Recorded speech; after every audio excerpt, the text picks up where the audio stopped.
Isabel has started, so I will begin speaking.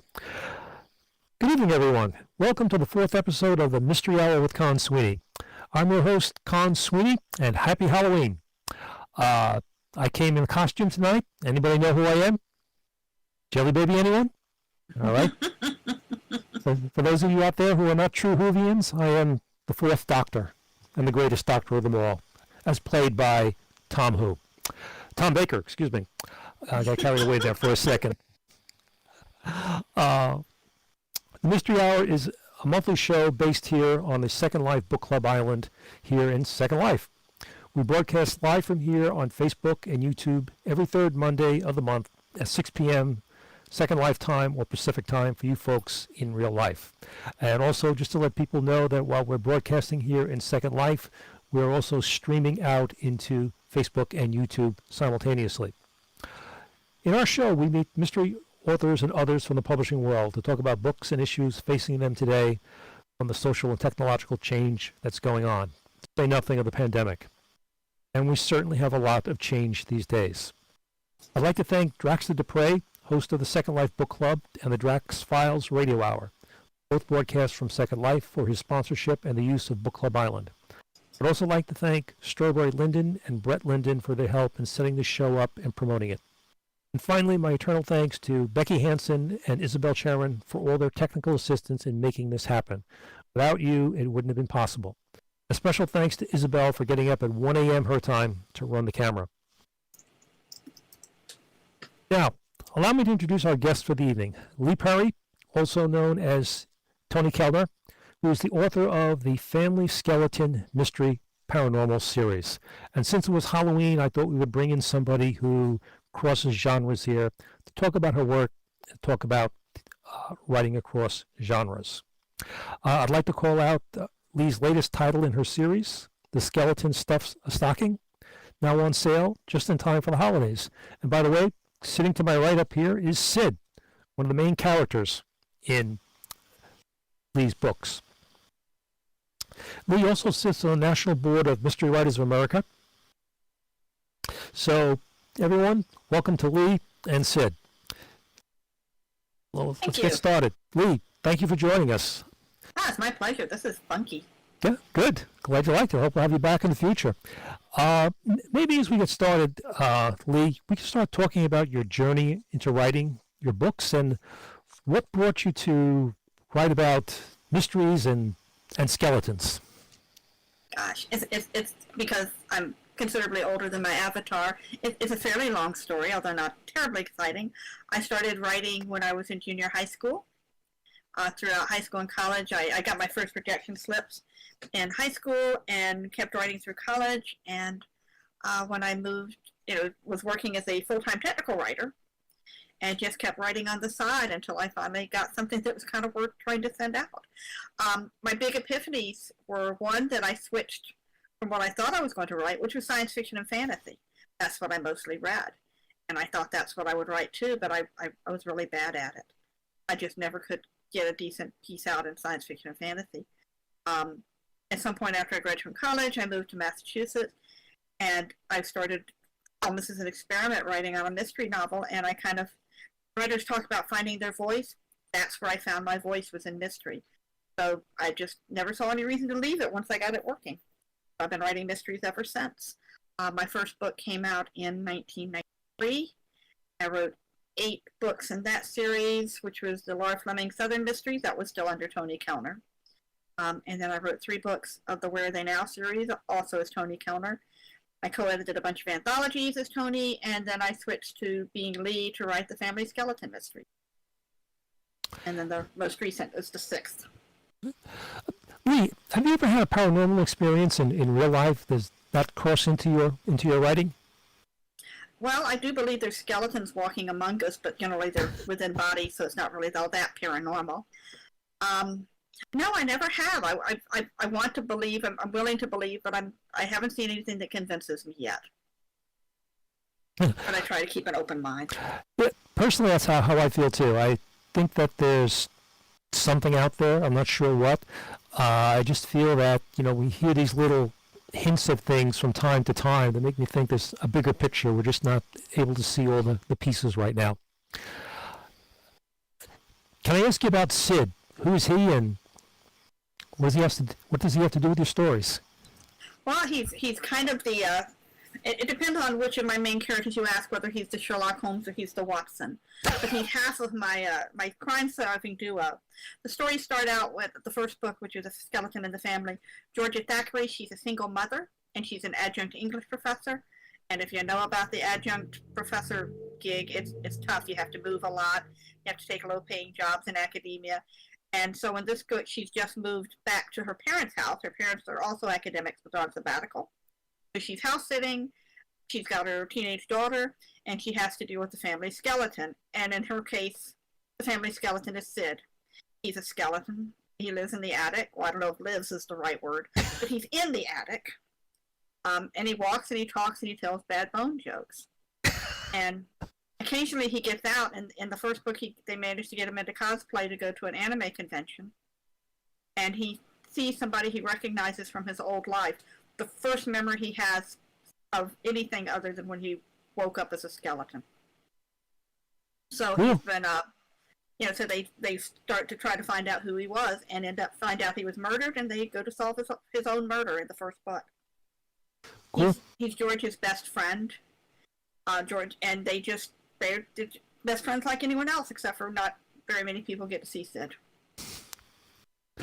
Well, I'm certainly going to be binge reading your series over the winter. It sounds fascinating, and the parts that I've read on your website. And folks, I would heartily recommend you take a look at Leigh's website for samples of her writing and purchase her books. They're a fun read.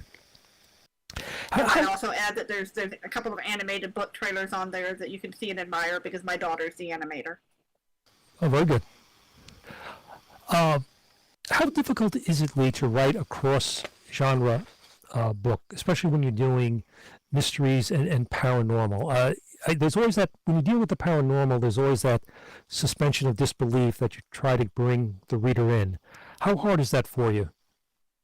It's not been as tricky as I thought it would be because for years they were saying you couldn't do a really good science fiction mystery or a fantasy mystery because it would be too easy to bring in some kind of Deus Ex Machina. But Randall Garrett did a great job with the Lord Darcy books. Asimov did great jobs with Lord Darcy was kind of doing urban fantasy mysteries. Isaac Asimov did great jobs with science fiction mysteries. I think the thing is you have to set up the rules right away so you can't violate your own rules. So that's the first thing to keep in mind. The other is how to work in your kind of backstory of, in my case, where Sid comes from and why he can walk and talk, which I pretty much just say because he can and leave it at that. I'm never going to explain Sid because how could I? That would make any sense whatsoever. But honestly, kind of sticking in the background about a skeleton, about whatever his abilities are, which is, with a series, you have to kind of repeat in each book in some form or another, isn't all that much different from putting in the background you need to explain what an adjunct English professor does. And most cozy mysteries are set in some kind of milieu, whether it's working at bed and breakfast or running a bookstore or a coffee shop or some kind of business usually. And you have to explain those backstories too, so the techniques are pretty much the same. So it hasn't been as hard as I thought it was. The bad part is that there are people who will not read paranormal. I mean, they just flat, if you say there's anything paranormal in a mystery, they won't touch it. But, that's the chance you take. Yeah, I know there are some people who are very finicky about their likes and dislikes in the different genres, and not just in mysteries, even in sci-fi fantasy. People have certain expectations, and if the author doesn't meet them, they just kind of like, well, I'm not going to read it. Well, my view there is it's their loss. I'm sorry. There was this when my friend Kate Mattis, who ran Kate's Mystery Books in Cambridge, Massachusetts for many years, she said she had one woman who loved mysteries. She would read almost anything unless it had a snake on the cover. And she was so freaked out by snakes. I mean, she had such a strong phobia that she actually had a comfort dog to kind of, if she saw a snake on the cover, she would put the dog between her and the cover so she could no longer see it. And it's like, that was an odd one. She's probably the only one with that particular phobia, but, Kate just steered her towards books with no snakes on the cover. You know, it's interesting. I'm going off topic here for just a moment, but I met David Rosenblatt several years ago, the mystery writer, at a conference, and he was talking about his books. And he said, you know, if you look at my books, on the cover of every book there's a dog. And while in real life I love dogs, he runs a rescue service for dogs, and he's upwards of 50 in his house at any one point in time. Oh my He says the reason I put the dogs on the cover, it boosts sales. Don't ask me what it is. You put a good-looking dog on the cover, and you sell more books. So I'm sitting here looking at your book covers, Leigh, and I'm thinking you probably got a little bit of help there from the canine on the cover. Well, I'll tell you the truth. When I was pitching the series to my editor, Gingy Buchanan, who was at Berkeley Prime Crime at the time, and she said, and I did not have a dog in the books. And she said, put a dog on the book in the book so we can put it on the cover because the sales will be better.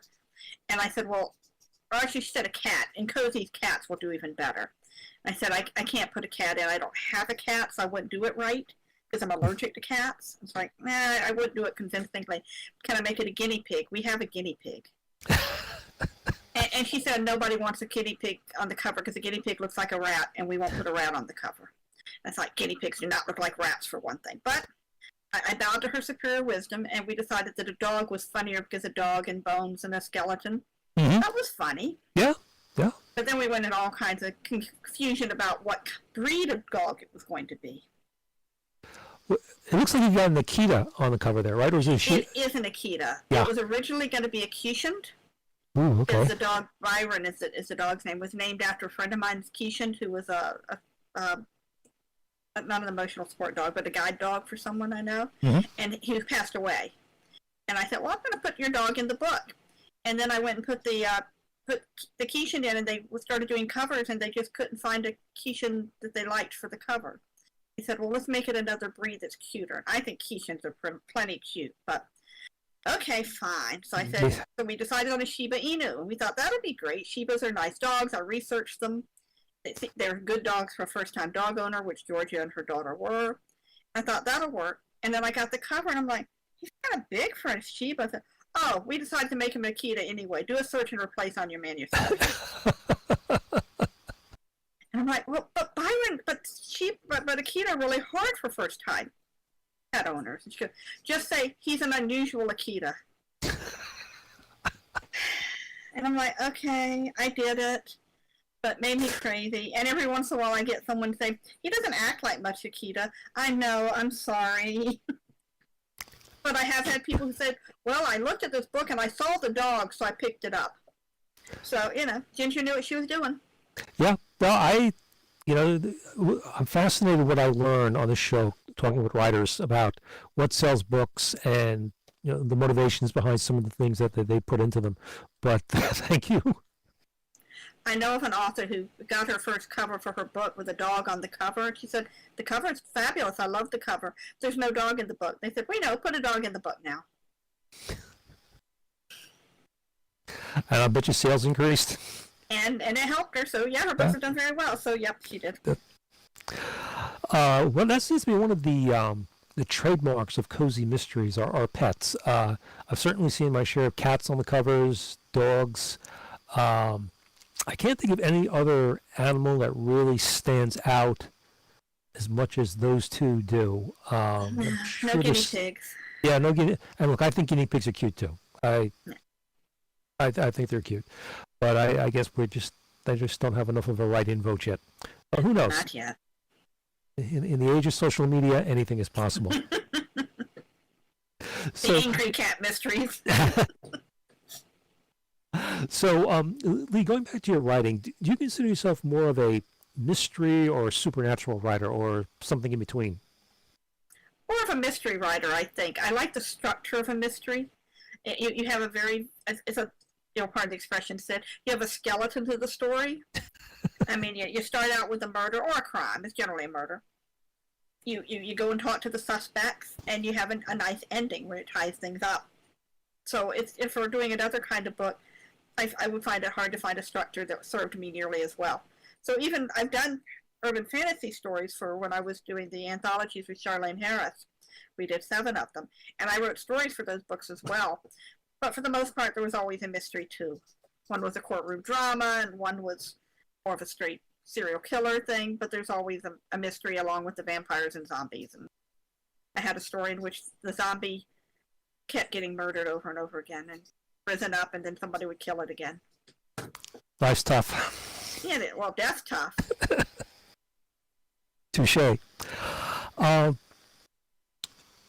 Leigh, who are your favorite mystery writers, and who's been an influence on your writing? And I guess maybe probably supernatural, paranormal authors as well. Do you have any muses? Oh, it's so hard because there's so many wonderful ones that I've read. And the classic stuff, I like Dorothy Sayers, and I read a lot of Rex Stout and Frederick Brown, who's known in both science fiction and fantasy, and mystery, actually. Charlaine Harris, of course, who's a friend as well. I read her mysteries before I actually met her. Dana Cameron, who does archaeology mysteries and has moved into urban fantasy, and I think she's working on something, might be horror, she's not telling us what it is yet. Over on the more fantastical side, I like Rachel Kane, Alana Andrews. Oh, back to mysteries, I like Elizabeth Peters a lot. There's just billions of them. And also these days I know so many people, so I'm afraid to name people, not to name people, but. Yep, fair enough. Tough. No, it is. How do you see? And you mentioned that we have so many writers out there, and so many new ones coming in. Do you see any trends or changes in the writing world as new people are coming in and older people are retiring or passing on? I think we're getting a lot more variety in voices.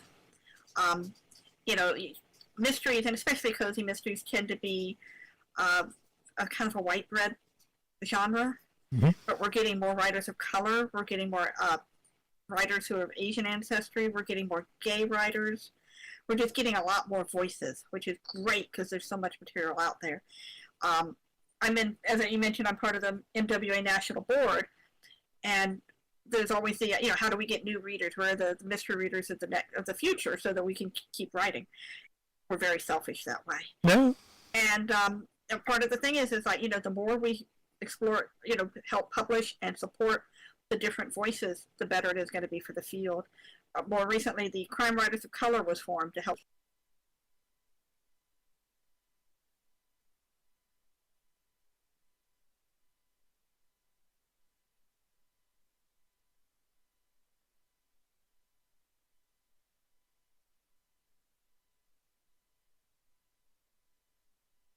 I know Christopher Zagorski, who was up here last month, and I'd like to give a shout out to Christopher and thank him for recommending Leigh to be our guest this month.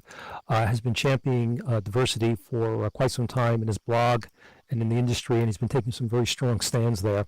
And I'm happy to see that an industry that I participate in too. And full disclosure, I sit on the board of the New York chapter of Mystery Writers of America, that they're making. Yep. I don't write. I think they just like my social media skills.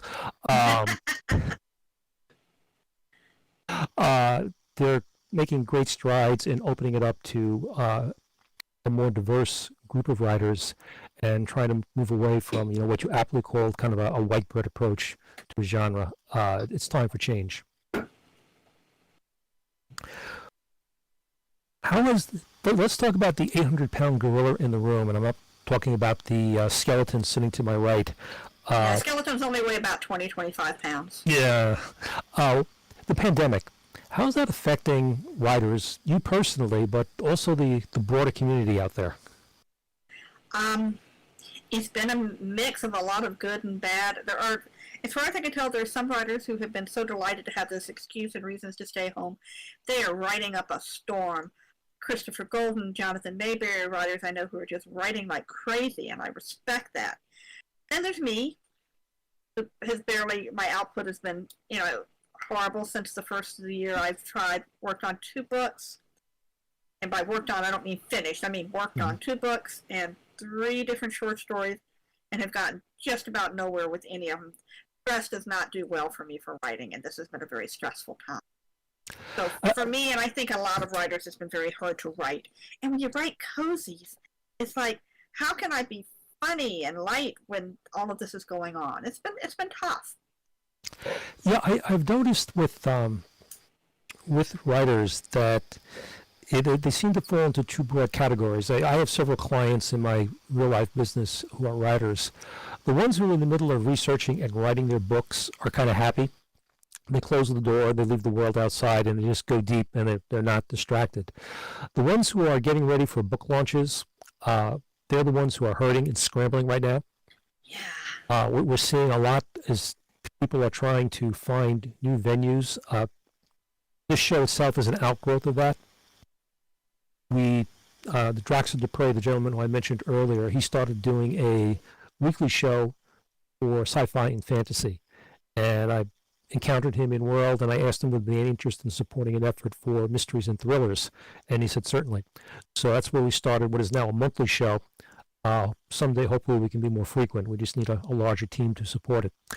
But folks who are trying to promote their books, they got their book launches going on, especially the ones who are working with small presses, finding they're having a hard time right now. It's difficult Small for them. presses have it the worst, I think, because the bigger press books are going to still be in Barnes and Noble and the various online genres. So maybe the small press books do a lot of their book selling by hand at conventions. Mm-hmm.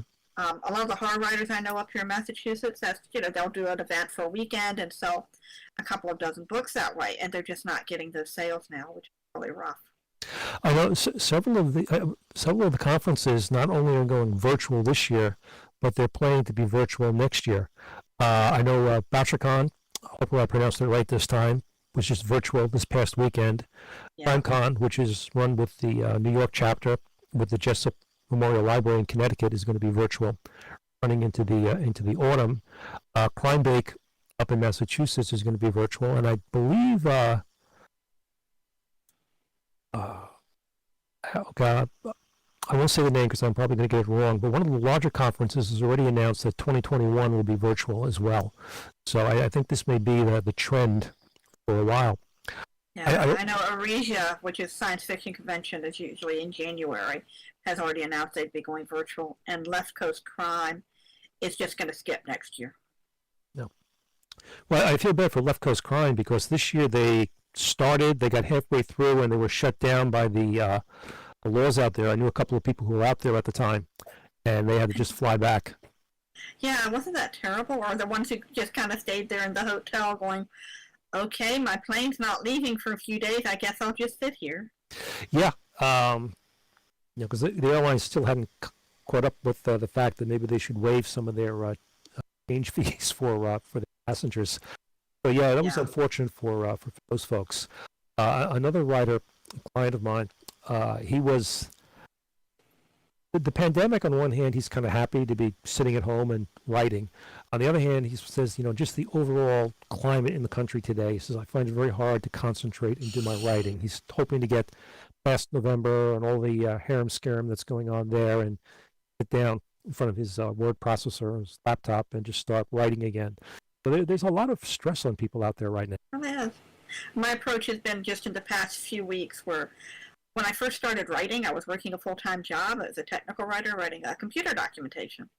And I would set myself a very specific kind of goal of 600 words a week, 4 times a week, because I was working full-time. And, if I did it long enough, I would have a book at the end, or at least I'd have a manuscript. And then as time has gone on, my word count has gone up, and my expectation of myself has increased as I've gotten faster and I'm writing full-time and everything else. To get through this, I've gone back to those very first word goals. I'm now trying to do 600 words a day, which is really just like, a couple of pages. And if I can get through that in one day, eventually I will have this book finished. Yeah, very good, very good. What about the independent bookstores? I've been noticing that we went through several phases here where first everybody shut down. It was kind of panic. Then it was, well, we're going to try to do book ordering. And I understand there's been an increase in the number of books being ordered through independent bookshops, and now it's becoming a significant portion of their revenues, offsetting what they would lose through what they've lost through traffic coming through the doors. Are you seeing or hearing anything there that might give hope to the independent bookstore community? I think so. I'm personally doing a lot of more ordering from the smaller stores and the stores that supported me because I'm selfish that way. But just to keep them going, and they're doing a good job with having virtual events. And I think they're trying really hard. They're also doing a lot of curbside deliveries in a way that isn't as easy in some ways the Barnes and Nobles can certainly mail books, but for curbside, there's nothing better than going to a local store that you can just run up to the curb and they'll bring you your book out. Sure. But they're doing their best. And God knows we all need the distractions right now. Oh, we need the books. We do. And I'd just like to point out to people that American Express every year has their Small Business Saturday, which takes place the Saturday following the Thanksgiving weekend, where they try to promote small businesses. And I think this year, more than any other year, is going to be very important for people that if you're thinking of giving gifts or ancillary products, go out to your local bookshop, contact them, and help them out because they sure can use the business. Yeah. Well, we're talking about the publishing industry, Leigh. One of my guests a few weeks ago was talking about how there seems to be a move away from series to one-off books in the mystery genre. Do you have an opinion on that? I haven't seen it, at least not on my side of the field. People still like cozies, or still like series over in cozies. And for a while I thought that because, Kevin kept talking about their, before the pandemic, mind you, that their lives were getting busier. And I kept thinking that, well, short stories are going to be the way to go because you can read a short story in one sitting. But apparently it's kind of the opposite. It's so hard to find free time that people want to they don't want to dedicate the effort it would take to learn a bunch of characters for a short story or to learn the milieu and the characters for even for a novel. They don't want a series. They want that comfort of knowing that much going in. So on my side of the field, series are pretty much still ruling. But personally, I like long stories. I follow several cozy mystery series, and generally the authors have a format, and they have like a set length, and they'll come in within 280 to 310 pages generally, and depending on how long their chapters are, it could be anything from 35 to 50 chapters. And I find myself many times just wishing the book was longer. You've got characters, you've got an environment that is. You like being in that town or that community, whatever it may be, and you come to the end of it and it's like, wow, now I got to wait for the next one. Yeah, that's how I am as a reader too. Yeah. Well, when I started working with mystery writers, one of my pleasures was finding an author who I hadn't read before, who had maybe 12 or 14 books, and just sitting down and binge reading the whole series over the course of several weeks or a couple of months. And then you get to that last book, and it's like, oh, wow, I got to wait another year for the next one. I know, it's terrible. The worst thing yet, I bumped into a couple of writers, and I didn't do my homework before I started reading the series, and I get to the last book, and then I found out the author had passed away, so there's nothing coming. So, which that hurts.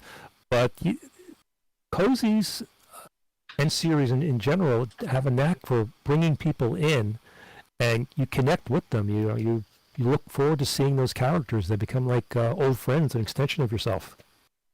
There's definitely challenges with the series. When Joan Hess was writing the Magady series, and it was a small town called Magady, Arkansas, and it was kind of a zany, humorous series, and the characters were kind of bizarre. But after a while, each of the characters had their own almost fan base. When she'd start a new book, she said, the first chapter, she would have to go through all the characters and say what they were up to before she could actually get to the plot of the given book she was working on, because people really wanted to know. And she said she felt bad for the new readers because they're like, why are you telling me all this stuff? But her fans, they wanted to know what those guys were doing. But I think that speaks to her success as a writer, that you create characters that are so likable. People are drawn to them. My wife and I sometimes, when we watch TV together, and she'll see a an actor portraying a character, and she says, I hate that actor. And I go, why do you hate the actor? And she says, well, he plays such an evil, wicked person in the show that I just don't like him. And I go, that means they're a successful actor. They're able to bring those emotions out in you about the character. Hate the character. Please don't hate the actor. I don't think I've convinced her yet, but I hear that's really hard with things like soap opera actors because they're playing that same role day in and day out, and that they really get people coming up to them on the street and fussing at them for sleeping around on their sweet wife. Oh. No, it's not real, and you know it, but still the emotion is like, but how could you do that? Well, having grown up in New York City, which at one time was the epicenter of the soap opera industry. Oh yeah. Once in a while, you'd hear stories about some male actor walking down the street, somebody walking up and punching him and saying, "That's for what you did to so and so." And it was just, I think it just improved the ratings. Yeah, it probably did. Let's talk about the other big 800-pound gorilla in the room, Amazon. Especially now that Barnes & Noble seems to be on the ropes. And I don't know how many people in the audience may know this, but last week Barnes & Noble was down for almost a week with their online Nook service. I know, I use their Nook service. And apparently, depending on which news story you were reading, the cash registers were down in the stores as well. So obviously they're having a rough time out there right now. And since my background in real life is with information technology, I can tell you maintaining your systems and keeping proper information security is expensive. And I'm kind of wondering, are the new owners of Barnes & Noble going to have the stomach for that kind of a spend? But how do you feel about, that's not a fair question. I think I know how every writer feels about Amazon. What do you think the future impact of Amazon is going to be, especially if somebody like a Barnes & Noble goes under? Gosh, I don't know. I'm really bad at predicting how things are going to work. But then again, so is publishing. Because I remember going to a dinner given at Malice Domestic, which is the convention for traditional mysteries, and the editor the editor-in-chief for Berkeley Prime Crime, Natalie Rosenstein, was saying, it's like, everyone's concerned about ebooks. Ebooks were just really started to be a power, and that's where Amazon really took off with the Kindle. And they said, I know you're worried about it, but we think ebooks are just going to be a small sideline, like audiobooks. And I think about that now, and I laugh. I have no idea. I keep hearing that, and I keep hearing that sales of hardcovers are increasing. But I look at my Nook. I'm embarrassed to say in public how many books I have on it, but I have a lot. And I think if I didn't have a Nook, my wife would have kicked me out of the house. And I'm a person who loves to hold a book in my hands. I love going through bookstores, especially back in the day when you could go into bookstores and they had lots of books, not just the top 20 from the New York Times. And there's a convenience factor. When I go on vacation now, I take my Nook with me. Every book I need or possibly may want to refer to while I'm away is in there. Whereas in the past, I'd bring this big bag with books and I'd get a dirty look from my wife who says, "You're really not going to read all those, are you?" There is a convenience factor and a cost factor too. E-books, like it or not, are less expensive than hard copies. I think what's happening, and this is just speculation because the numbers aren't totally in agreement with me, was that ebooks are replacing mass market paperbacks. Because the mass market as a format is pretty much dying. What used to, books used to come out in mass market, they'd come out in hardcover, and then a year or so later they come out in mass market. There are not nearly as many books coming out in mass market. Romance still does, and cozy mysteries, but not always. People are getting the trade paperbacks or hardback. If they just want a cheap, quick book, they're going to go for the ebook. So even though the numbers aren't quite the same, that seems to be where what people are doing. Is people, if you want a book badly enough to pay hardcover prices, you'll get it right away in hardcover. Well, I wonder too, does the fact that certain types of reading, romance novels, cozies, are still in demand as physical books because maybe of the different generations.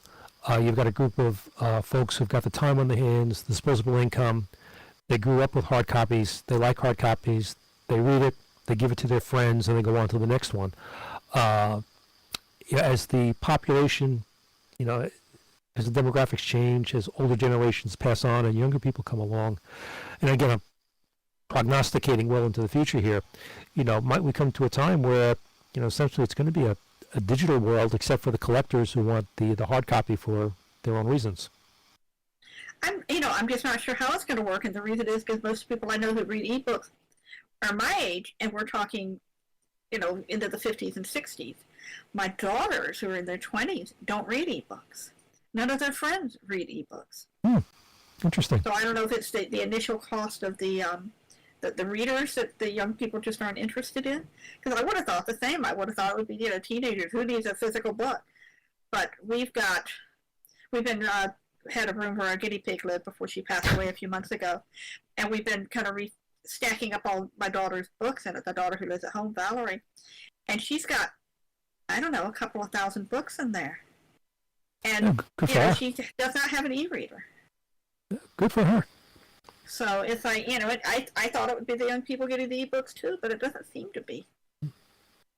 I like both. I tend to like physical. I'm more used to the physical ones. But there's nothing like knowing when you're on a trip. It's like, well, if nothing else, I've got a book in my phone I can read. Gosh darn it.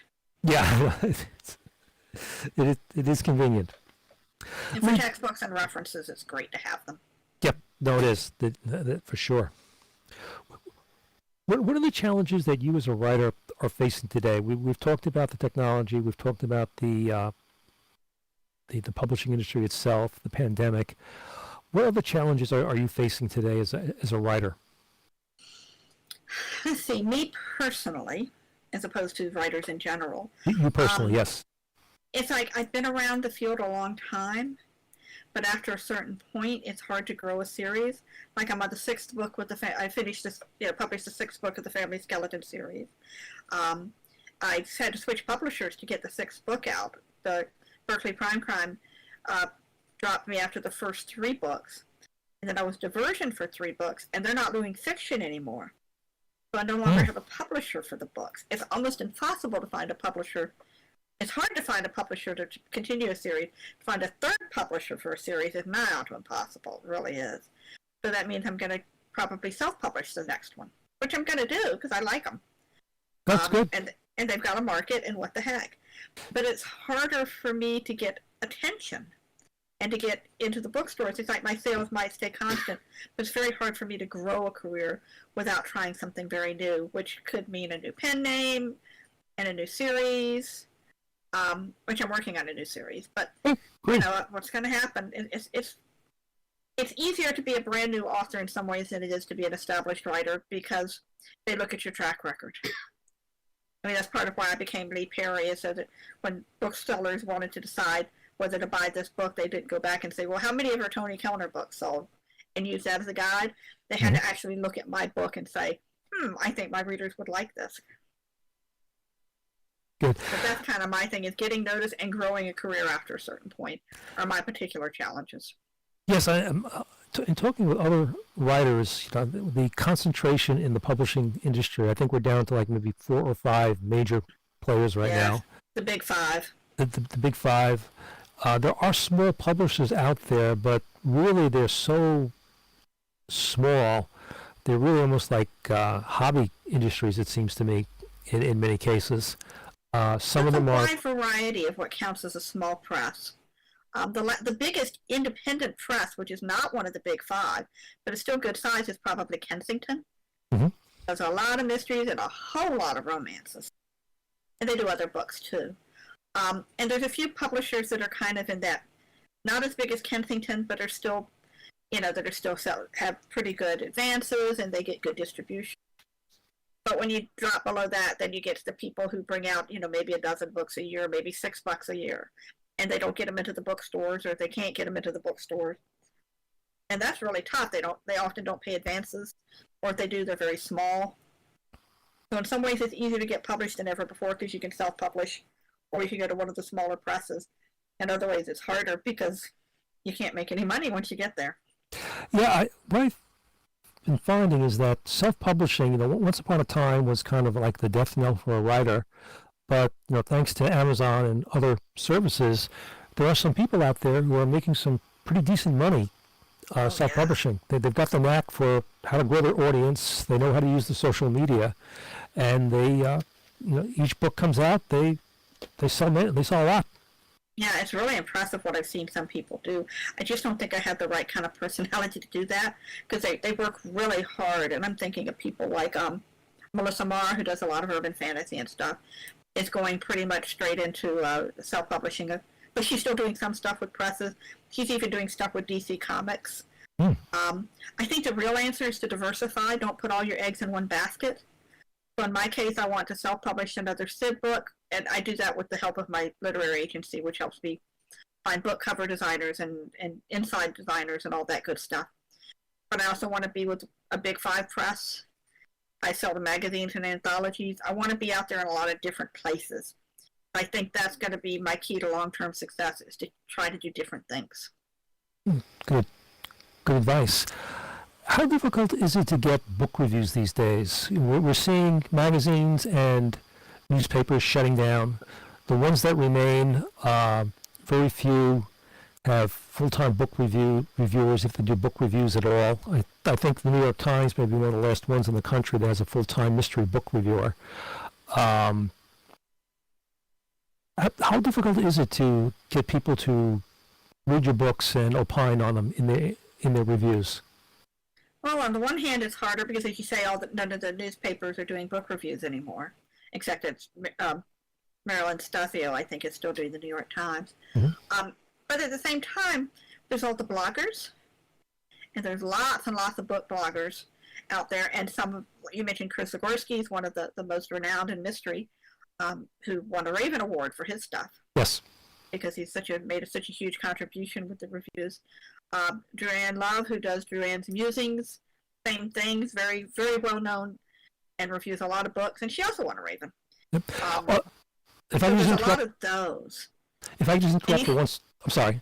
Sure. I just want to give one quick shout out that Drew Love will be on our panel in December. So. Oh, cool. Yeah, she's a sweetheart. Yeah, wonderful person. I'm sorry I interrupted you. Oh, no worries. Yeah. It's a conversation, and you can't have a conversation without interrupting people. It's a rule. Sure. Okay. Okay, but anyway, but there's a lot of bloggers, and also Goodreads has its problems, but at the same time, it's nice for a place, and even the Amazon reviews and Barnes and Noble has reviews, and all of the on the ebook publishers have like kind of reviews where you can put them online, and that means maybe I'm not hearing what the literati think of my books, but it's a lot more possible for me to hear what readers think of my books, and I think that's very valuable. That's something we didn't used to have before. So it's a trade-off. Everything's a trade-off. Well, fair enough. Can you tell us anything about your future projects? Well, I'm working on kind of 2 things.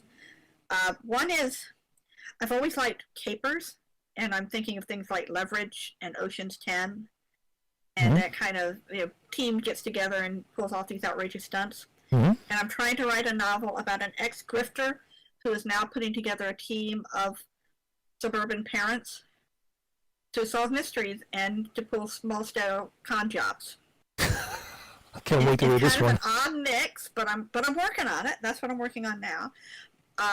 And so if that, I've done the first couple of chapters to make my enough times to make my make my agent happy, but he wants to see the full manuscript before he goes out for selling it, which makes sense because it's such a big change.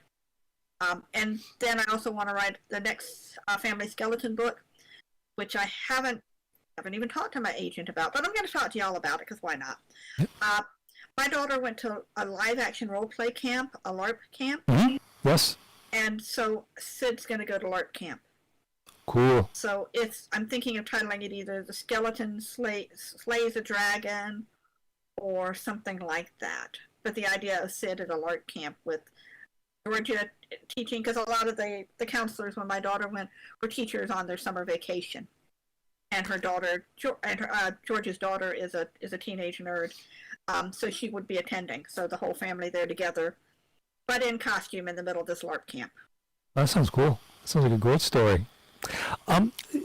Leigh, you mentioned several times you're having an agent during our conversation. How important is it today for a writer to have an agent? I know several writers who are struggling to find agents, and they feel it's an important part of their success. Many publishers won't even consider a writer if they don't have an agent. But I'm sure agents are going through the same pressures that writers and publishing houses are right now. Do you think it's still as important for a writer as it once was, or not? I think it is, and I'll tell you why. And I'll use last week. Today's Monday, so I'll use last week as an example. It wasn't a typical week for me, but it wasn't an atypical week. Last week, Charlene and Harris and I did these 7 anthologies of urban fantasy stories. Most of them are out of print right now, but just last week we were negotiating an audiobook contract for them. And though you can self-publish, it's a lot harder to get together with an audio publisher.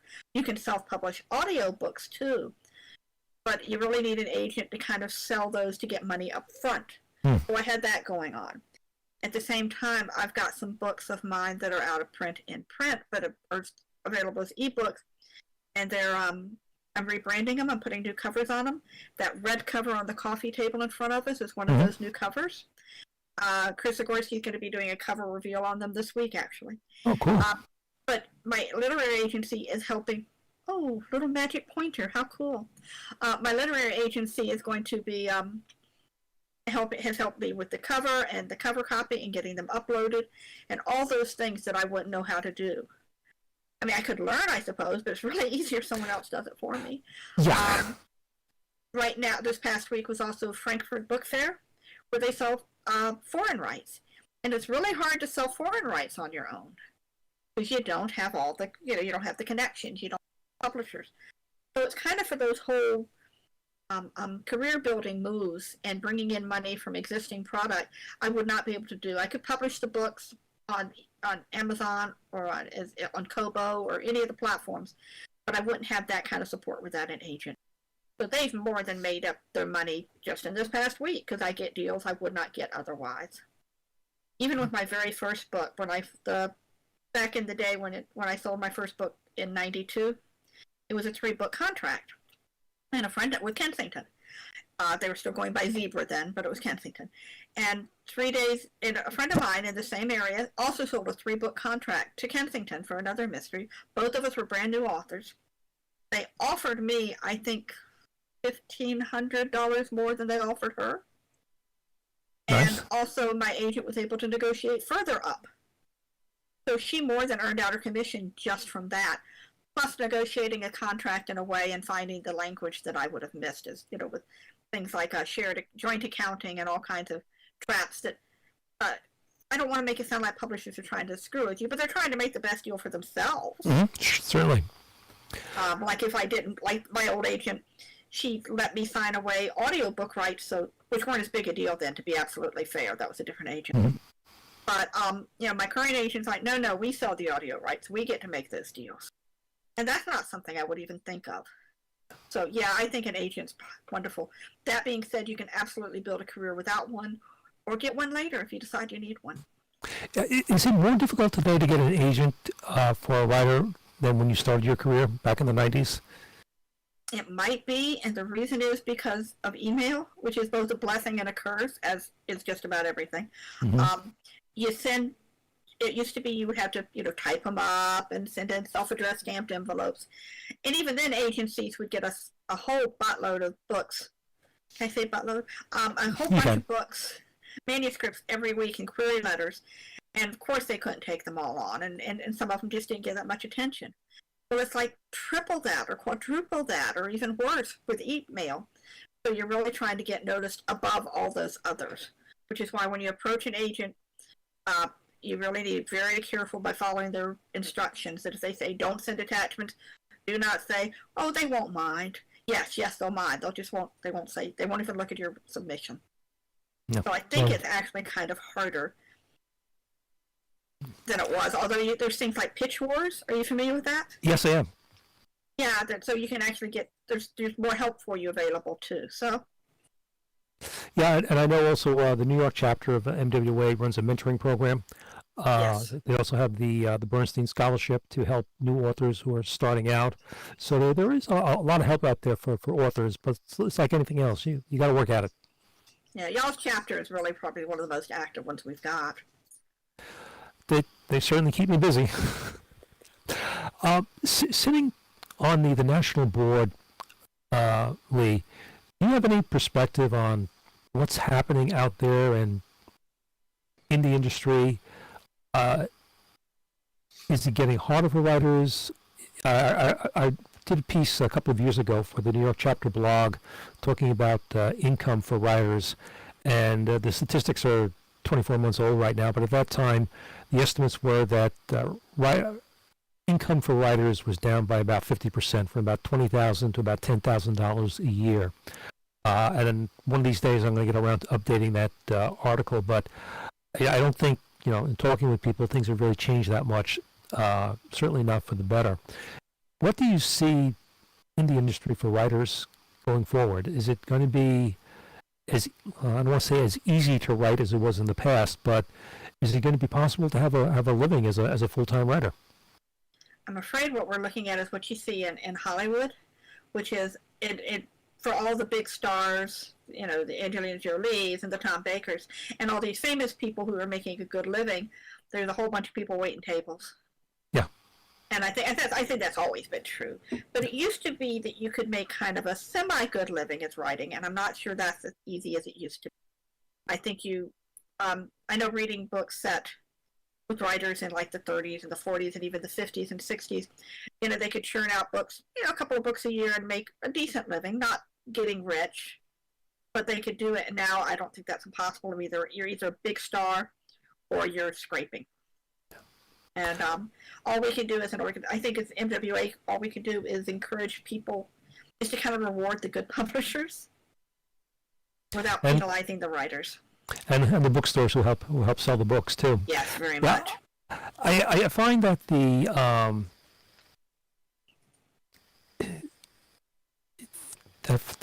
for writers, the world is changing for them.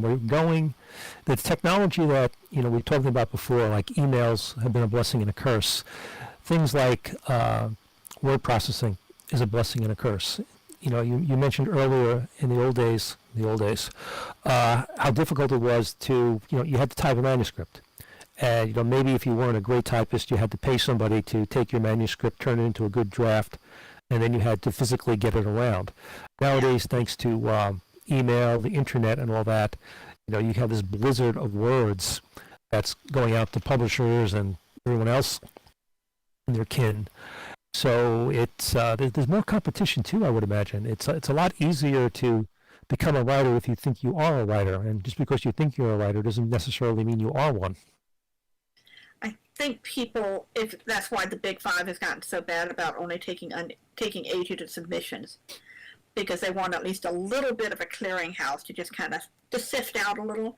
I know a lot of people use the word gatekeeper for agents, and I don't quite like that because it sounds like they're being exclusionary. And they're not. They're just trying to be a little bit of quality control. And it's not that these people aren't good writers, they're just not publishable yet.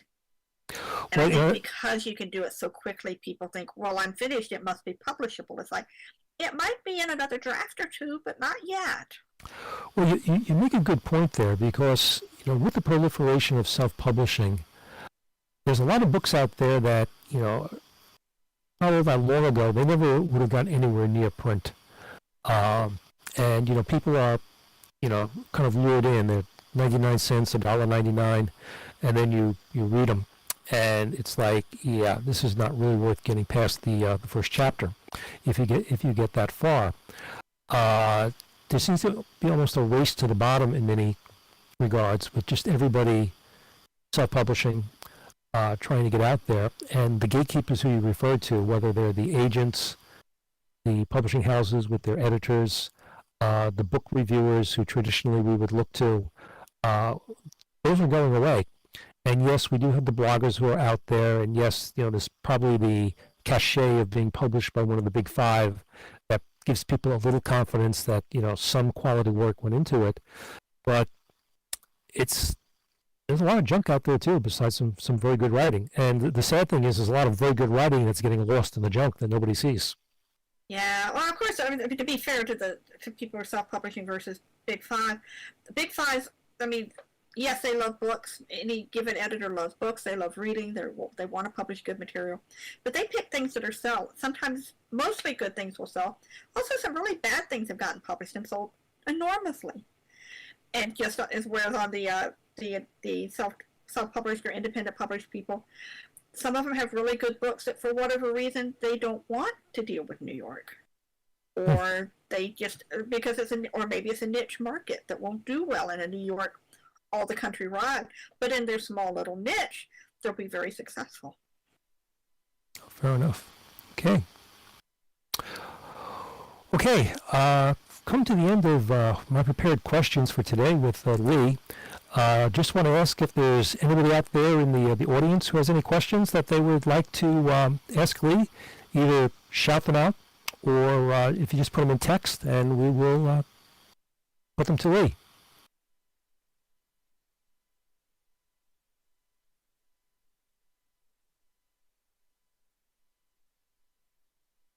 Okay.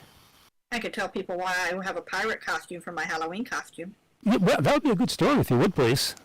That's what I actually have 2 short stories that are pirate mystery short stories.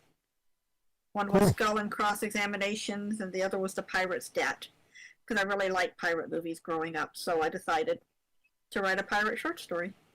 Good. Well, you got a great costume there, and thank you for getting with the in the spirit of the holiday here with us. I thought my Tom Baker costume was kind of cool, but that's just my opinion. And then I like our friend over there who Dexter, who came dressed up as Sid for us. Appreciate him just showing it all for us.